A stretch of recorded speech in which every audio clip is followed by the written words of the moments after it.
왕비, 마야 왕비께서는 그 나라의 풍습에 따라서 만삭의 몸을 이끌고 친정인 고살라국을 향해 갔었습니다. 그 나라 풍습이라면은 아기를 낳을 때는 친정에 가서 낳는 풍습입니다. 카필라성의 왕 정반왕과 마야 부인 사이에서 오늘 태어나신 분이 시타르타, 고타마 시타르타라고 합니다. 우리 서가모니 부처님이십니다. 아기를 낳으러 친정으로 가다가 눈비니 동산이라는 아름다운 동산이 있었습니다. 거기에서 잠시 쉬고 있는데 나뭇가지가 나무에 꽃이 피어서 지금처럼 활짝 꽃이 피었어요. 우리 도량에도 지금 야광나무를 비롯한 모든 나무들이 꽃을 피웠는데 그 꽃이 너무 아름다워서 오른쪽 손을 들어서 가지를 잡는 순간 산통을 느꼈다는 거죠. 그래서 거기서 급히 산실을 마련하고 거기서 태어나신 분이 우리 부처님이십니다. 그 나무가 무수나무라고 합니다. 인도말로 하면은 아쇼카 나무라고 합니다. 우리 불자님들 절집 화장실을 뭐라고 해요? 해우소라고 하지. 여러 가지 화장실이 참 많아요. 이름이 직관도 있고 변소도 있고 해우소도 있고 화장실도 있고. 해우소라면 근심을 푼다 이 말이지. 근심을 푸는 곳이 해우소예요. 왜 근심이 생기느냐? 너무 많이 먹어서 근심이 생기느냐? 우리들도 왜 고통이 오고 왜 괴로울까? 너무 담아두려고만 하는 데서 오지 않나 그리 생각합니다. 무수라는 나무는 근심이 없는 나무다. 해우소와 같은 말입니다. 근심이 없는 나무다. 그래서 인도에서는 쇼카는 근심이고 아는 부정이니까 근심이 없는 나무 아쇼카와. 지금도 인도에서는 최고의 나무를 아쇼카 나무로 그렇게 숭배하고 있습니다. 그 나무 밑에서 오늘 태어나셨습니다.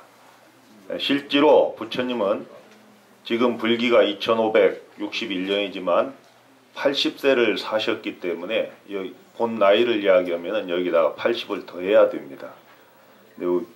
전 세계 불교도들이 모여서 부처님 역사를 기록할 때에 열반하신 해를 기준으로 해서, 즉 돌아가신 해를 기준으로 했기 때문에 2561년이 되는 겁니다. 이제 부처님께서 탄생하실 때 이제 그 탄생 설화가 있습니다. 7걸음을 걸으면서 한 손은 하늘 위를, 한 손은 땅을 가리키면서 천상천하유아독존이다 이렇게 외치셨다는 말이죠. 이것은 이제 부처님이 오신 뜻을 정확하게 이제 그 7자로 설명하는 겁니다. 연꽃이 놓여 있으면서 7걸음 걸었다. 천상천하유아독존, 하늘 위와 하늘 아래 오직 나 홀로 높다. 이 말은 당신을 지칭한 이야기가 아니고 모든 생명들은 이와 같이 존귀한 존재이다. 요즘 같은 말로 말하면은 사람 위에 사람 없고 사람 밑에 사람 없다는 뜻입니다. 평등하다. 지금은 평등하다는 말을 우리가 그냥 의례껏 잘 받아들입니다. 우리나라도 민주국가가 됐고 평등한 사회죠. 그런데 2561년 전에 인도, 지금도 인도는 마찬가지입니다. 계급사회입니다. 사성제에다가 또 거기다가 불가촉 천민까지 오면은 5계급이 있습니다. 짐승 취급받는 게 불가촉 천민이요. 접촉은 안 되니까 요즘 애완견보다도 못한 존재인 사람의 계급이 지금도 현존하고 있습니다. 그런데 2561년 전에 모든 생명은 다 평등하다 이리 말씀하셨기 때문에 이것은 위대한 평등선언입니다. 정말로 그때는 목숨 내놓지 않으면 할 수 없는, 만약에 조선시대에 왕과 나는 가치가 동등하다 하면은 그 사람 역적으로 몰리잖아요. 이렇게 해서 부처님이 상징하는 탄생설화가 있습니다. 천상천하 유아독존. 우리 모든 인간들에게, 모든 생명들에게 무한한 가능성을 열어놓으신 말씀이다. 즉 너와 나는 차별 없는 똑같은 부처다. 이 말이야말로 얼마나 행복한 선언이십니까? 그 다음에 삼계 개고 아당한지다. 욕계 색계 부색계 우리가 사는 이 세상은 다 고통이다. 이 고통을 내가 마땅히 편안케 해주겠다. 이렇게 선언하신 게 이제 부처님의 탄생설화인데, 이 삼계가, 우리가 사는 이 세상이 왜 고통인가? 이 삼계는 마치 유역화택이다. 불난집과 같다. 우리는 평온하게 살지만 불난집과 같다 이거예요. 그런데 그 안에서 불난집인 줄 모르고 우리가 거기서 칼끝에 묻은 꿀을 빨아먹으면서 살고 있다. 그래서 내가 이것을 마땅히 편안케 하리라. 즉 제도하리라. 이런 선언입니다. 그러니까 부처님의 삶은 그대로 그 선언처럼 이어지고 있습니다. 29살에 카필라성의 왕자로 있다가 19살에 결혼을 해요. 부처님이 19살에 결혼합니다. 태자로서 마땅히 해야 될 의무인 거예요. 그래서 결혼을 한 다음에 10년 만에 자기 아들이 태어납니다. 근데 아들이 태어났으니까 이제 새 손이라고 하지. 요즘 같으면은 왕손. 왕손이 태어나서 온 나라가 경축 분위기인데 오직 괴로워하는 분이 한 분 있었는데 이분이 이제 시달타 태자입니다. 즉 출가하기 전에 부처님입니다. 아, 아들이 태어나니까 나올라가 탄생했구나. 이게 어떻게 보면 존귀한 자기 아들이 태어났는데 나홀라라고 있어요. 나홀라라는 인도말로 방해자, 나의 앞길을 막는 자 이런 뜻입니다. 그것이 자기 아들의 이름이 됐어요.